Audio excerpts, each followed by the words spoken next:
Everybody's looking for something to put out, of course, these days. And so ESPN and CBS Sports, they decided that they're going to rank all-time NBA players.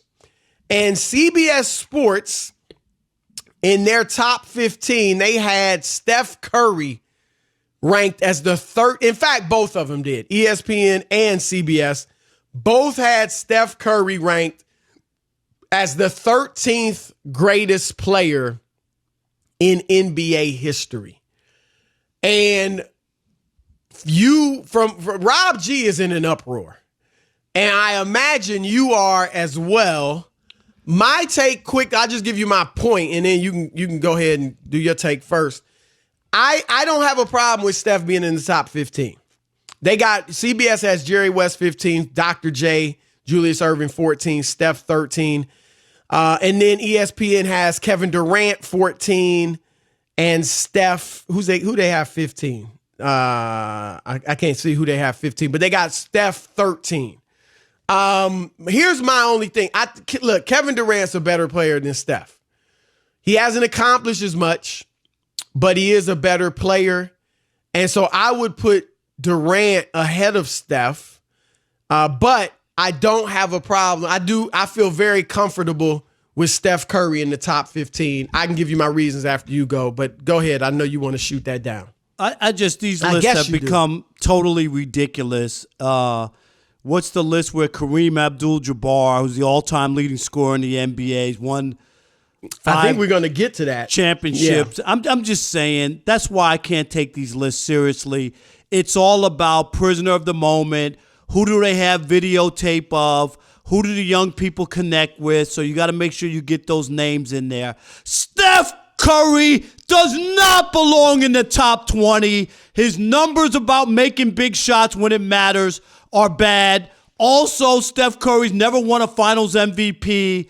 His one championship you want to give him, that's fine.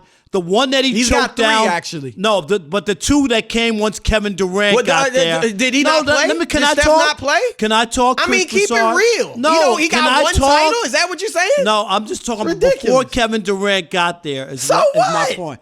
It's not. You have your criteria. Hello. Go ahead. You have your criteria, Chris. This ain't freaking math. Stop doing that. This ain't freaking math? Math. 2 and 2 is 4. It's a fact that he's got 3 it's titles. not. No. It's not a fact? Chris. Stop it. I'm trying to save you from embarrassing you're not trying yourself. to save me. You do Steph Curry don't have 3 titles. You have your criteria. I have mine. Yes. Stop it. I'm trying to save you from embarrassment. You ain't saving me. 2 and 2 is 4. So you're saying Steph Curry's got one championship? No, that's not what I said. And don't put words in my mouth. That's not what I said. I'm telling you about the championship he got before Durant got there. Don't think you're about to talk down me. All right? Please. But I'm telling you, don't tell me what I said. That's not what I said. I said he's got 3. You said no, he's got 1. That's fine. I said the one before Durant got there. That's what I said. All I'm telling you is, Chris, you have your criteria. You do what you want. That's fine. But you're not going to tell me how I view Steph Curry. I'm making my point. It's not about me and you. It's about the point. Okay? The list is BS. It's typical. It's just like when they make Michael Jordan the greatest athlete ever. It's about they're going to push their narrative. They want to put the guy that they have more video and film of and people from today or around watching. That's what this is about. Steph Curry connects to the crowd that's out there now. So there's no way that they're not going to put him in that list. Even to have him ahead of Kevin Durant is ridiculous. And Kareem Abdul-Jabbar as if he doesn't matter. That's what this is. You can't take any of this seriously because it's nonsense. This is about playing to the audience, playing to the millennials, playing to the people on Twitter. They don't care about the people who watch Kareem Abdul-Jabbar play and the other greats who play in this league. They don't give a damn about them because they don't have Twitter. They don't have Snapchat. They're not watching ESPN now or whatever. That's why these lists are total BS. Isiah Thomas, 50th or 40th on the list. 31st. Outrageous. All this stuff is nonsense, and this is what they do. And that's fine. I'm not going to follow along. I'm not going to be a part of prisoner of the moment, flavor of the month. Let's talk about Steph, and let's put all these people from today on the list, because you know what? Nobody remembers Kareem. Nobody remembers Isiah Thomas. Nobody remembers those guys when they played. This is nonsense. Steph Curry. All right, first of all, you mixing up lists. All right, Kareem Abdul-Jabbar was third on the list. So I don't know where you're getting this, that Kareem, you're ranting about Kareem not being on the list. He's third. All right, so, and then if you look at the list, the only player they from have another list out there of the greatest players. I'm just of no, the it's roster. not the greatest players. Of it's the roster. top 5. Yeah, but that's not what we're talking about. I'm talking about that list. What list is it?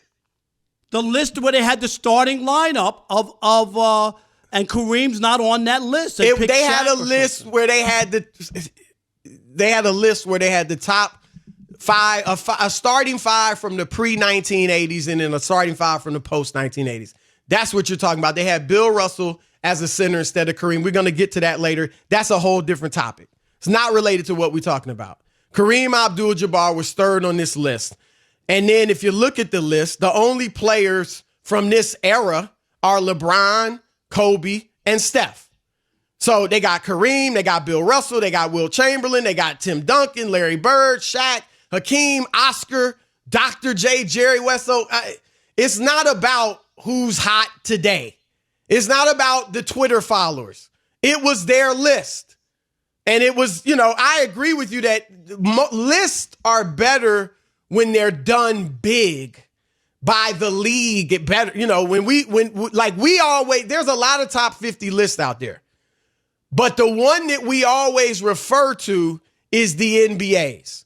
Because at the All-Star game in 1997, they put out their top 50 players of all time. It was an extensive vote of formerly great players, executives, coaches, so on and so forth. And they honored them at halftime of the All-Star game. And it was a huge deal. So you're right. The rest of these lists is just different publications putting them out. But whatever the list, I believe Steph Curry, with what he has done, his accomplishments he deserves it. He's one of 3 small players to ever lead a team to a championship. Gus Williams in 1979 with the Seattle Supersonics that didn't become a multi-year champion. Isiah Thomas with the Detroit Pistons, and I agree, 31 is too high for Isiah. He should be ranked much higher than that. That's too low on the rankings. And then Steph. And Steph has 3 championships. He's averaged like 26, 27 points a game, or about 26 points a game in the finals. In 4 of his 5 finals appearances, his average in the finals was actually higher than his average in the regular season. So this notion that he disappears in the finals is ridiculous. He's averaged like 26 points in one finals, or actually 26 in 2 finals, 27 in another, and 30 in another. So he's got 3 rings. He's got back-to-back MVPs. He's the only unanimous MVP in history. And I get it. He shouldn't be the first, but he is. Just as simple as that. And on top of that, the historical significance of him is virtually unparalleled. He's changed the game. When you tell the story of basketball, Steph Curry is not only in the book, he's on the first page. Because when he changed the game, and you're going to say, why in the world did the game change? Why in the world did big men become so insignificant? This is the guy. This is the reason. And so I'm fine with him being a top 15 player. Accolades are in everything. They're a part of it. I do think Kevin Durant's a better player, but I got no problem with Steph being on the top 15. Let's see what the callers are thinking. Trevor in Sacramento, you're on the Odd Couple Fox Sports Radio. What's up, Trevor? Hey, what's going on, guys? Thanks for taking the call. So yeah, I'm gonna go again with Rob on this one. I just don't see how Steph Curry could even be close to the top 15 of greatest all-time players. The guy's got no Finals MVP. He chokes when it comes down to it, and he plays terrible defense. He's one of the worst defensive guards I have ever seen in the NBA. The guy's ankles are made of glass. This isn't a list of who's got the best shimmy. He'd be towards the top for that. But no, there's no chance. Thank you, Trevor. All right. Appreciate the call. 877-99 on Fox. What about Willie in Detroit? You're on the Odd Couple, Fox Sports Radio. All right, I'm going to go with Chris on this one. Steph Curry is a top 15 player. He's not better than Kevin Durant, but I would take Steph Curry any day of the week over Isiah Thomas. It wouldn't even cross my mind. Wow. That's hard to believe. I got Steph ahead of Isiah. We've talked about that before, but Isaiah's right there. It's they're the two best small players Not according ever to the in my list. book. He's 31st. And Yeah, Steph is that's 13. unbelievable. That was the ESPN one, right? But that tells you about the list. That's why I have a problem with the list. Or Marty, that might have been CBS. I'm not sure. in But yeah, Kentucky, you're on the Odd Couple, Fox Sports Radio. What's up, fellas? How y'all doing? It's Travis. What's Marty. up, man? How are you? I'm doing good, especially after listening to Rob and Gottlieb on Tuesday today. Man, they were. I gotta go back and listen to that. Marty, how did it sound? It wasn't mean. It was just a sports argument, right? It was a sports argument, but I heard, your voices just put a little anger in there, and that's okay. That's okay. That's how we argue sports. All right. Wow. Well, Doug, we're cool. Y'all It was still just cool? a sports argument. Yeah. Y'all all right? Yeah, they're cool. But Gottlieb got a taste of what you get every day, Rob. Chris. I just got some. Yeah, well, I get it every segment. Gonna say, on our subject, I'm going to say slightly underrated because he's the greatest shooter of all time, and he's a unanimous MVP, and he changed the game. I would put him in the top 10 because of his lack of defensive skills. I would not put him in the top 5, but I'd put him somewhere between 5 and 10. Wow. Yeah, All right. look. Wow, yeah, that's pretty high. Yeah, that's big time. Mark in Sacramento, you're on the Odd Couple, Fox Sports Radio. What's up, Mark? What's going on, gentlemen? What's are up, you? man? How are you? Mm. Don't be putting first- Kevin first- Johnson in there either. No, he was nasty. If he had stayed healthy, he could have been maybe a Hall of Famer. He just never was healthy. I'm going to say he might be top 20, but I won't go top 15. I don't even think he's the best player on his team. Too bad that Thompson is a quiet guy who doesn't see the limelight because he's just a gooder shooter, a way better rebounder, and guards the best guy every night on the other team. I love Klay Thompson. I think he's a better player than Steph Curry, if you ask me, but he just doesn't get the publicity. That's my opinion. I don't think he's top 15. Clay's a better defender, no question. But don't forget about Draymond. Draymond typically guards that best scorer on the other team. But Klay guards him sometimes. No, that's he's definitely a better defender. Hey, Mark, that's fair. I mean, that's fair that Klay doesn't get that rep. You're right about that. Paul in North Carolina, you're on the Odd Couple, Fox Sports Radio. What's up, Paul? Hey, gentlemen, always a pleasure to talk to you guys. Yes, thank you. I say he would be in the 15 for the fact that he revolutionized the game. If he came in the game today, as is already, with how big and important three-point shooting is, maybe I wouldn't feel the way I do, but the way the game is played today was in large part because of him. He changed the game. They were playing that, and they were playing that style of basketball in Europe. This is what they were always talking about: shooting the threes, the perimeter. That game had always been out there. They used to call it European basketball. And I'll give you the 3-point shots and the shots he was making, but this is more like European basketball that they play now than they ever did.